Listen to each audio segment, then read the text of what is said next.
Hello, my name is Claire Leffingwell, Hi, I'm Michele Criss. Hi, I'm Jansen Rouillard. and our case study is entitled Staffing Squirrel Run: Achieving Equitable Outcomes for Resident Assistants Through Theoretical Frameworks. The three of us are current graduate students working in focused functional areas of student retention, conduct, and leadership development. As members of dominant populations, we do not take ownership of the experiences of people of color, nor do we claim to fully understand the lived experiences of minority identities.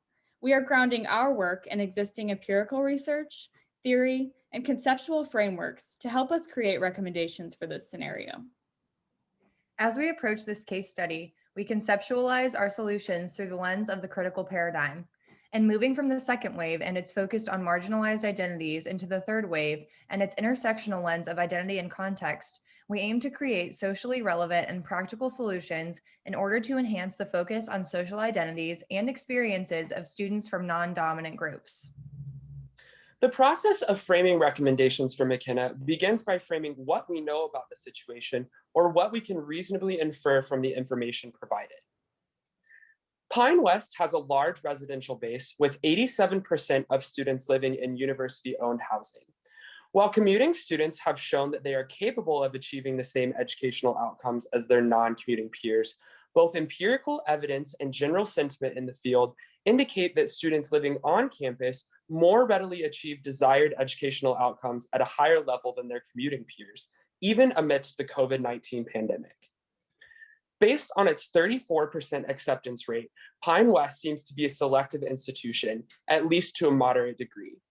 Based on what we know about selective institutions from empirical research, there must be a consideration of how the institution reconciles its lack of representation among students of color and students from low socioeconomic backgrounds, and an account of its efforts to make Pine West a viable and impactful educational experience for these students. Pine West is also a predominantly white institution. According to the literature, students of color at Pine West might experience racial microaggressions as part of an entrenched racial discourse that favors white experiences. Because their experiences are dismissed, students of color might also experience psychological and physiological tension from racial battle fatigue. Ultimately, Pine West must take care in the way it disrupts normative racial discourse and accounts for the racialized experiences of both white students and students of color. Pine West is a private institution within the liberal arts tradition.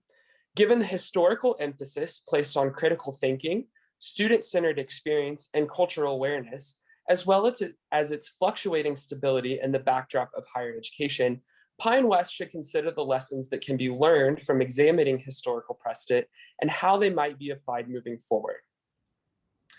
COVID-19 has impacted institutions across the nation in a myriad of ways, which has pressured institutions to adjust their methods of instruction, to alter campus operation, and to make difficult financial decisions, such as the scenario we are faced with now.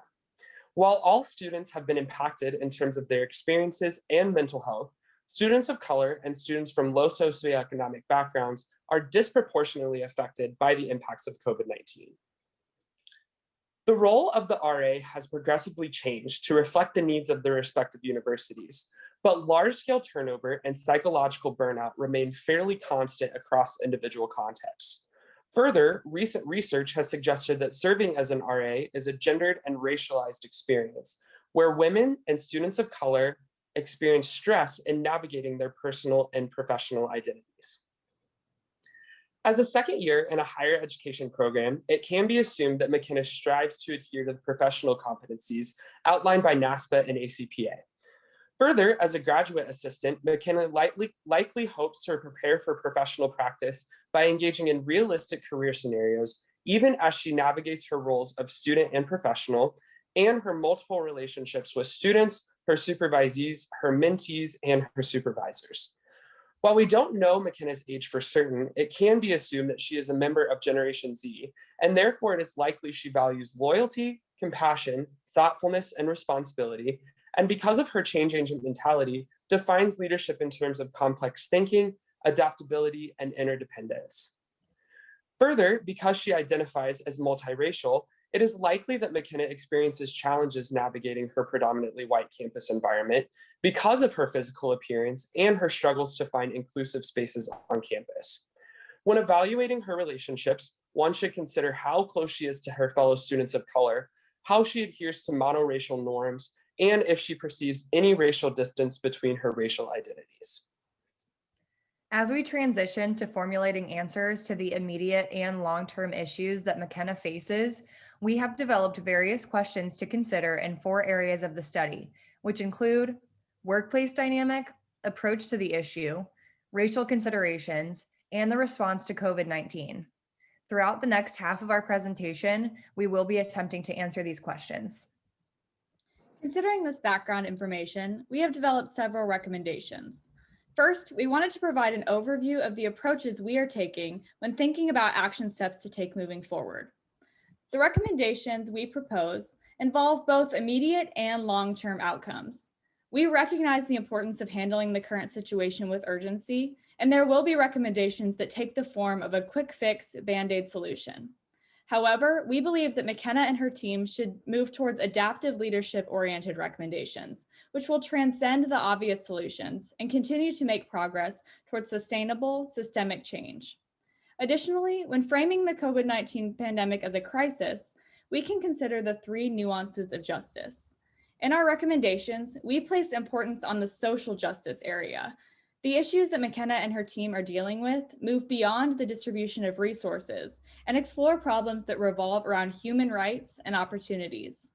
As we move into our recommendations, these 2 concepts will show up in the different angles and approaches we've applied to helping McKenna navigate the situation. So the first question asks, how should McKenna respond to the concerns of her mentees and supervisees? We recommend that McKenna should first ask her mentees and supervisees where they heard this information from regarding staffing decisions, especially questioning where they heard the notion that the Black RAs will only be staffed on COVID floors of the residence halls. This is extremely important to address in terms of the larger issue at stake, which could be anything from a systemic issue within the department or a racist student or staff member. It is imperative that McKenna inquires where her supervisees and mentees heard this information from. Next, we recommend that McKenna provide reassurance and validation that no final decisions have been discussed yet. This includes validating the concerns of all of her mentees and supervisees and ensuring that they feel heard throughout this entire process. For these concerns of the staff members that surround race, we can use critical race theory to inform our recommendations. Most relevant are these core ideas. Voices of people of color are legitimate, racism is systemically embedded, and dominant voices will challenge racism and racist systems when it is of benefit to them. To put critical race theory into practice, we must recognize and acknowledge the institutional factors that may contribute to racial issues while validating the concerns of the staff members. The next question asks, what should McKenna do to prepare for the meeting?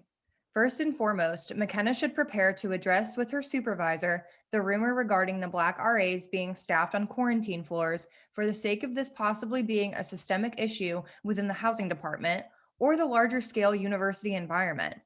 McKenna should also bring forward the concerns of her supervisees and mentees and their initial responses to hearing this rumor to make her supervisor aware of the gravity of the situation.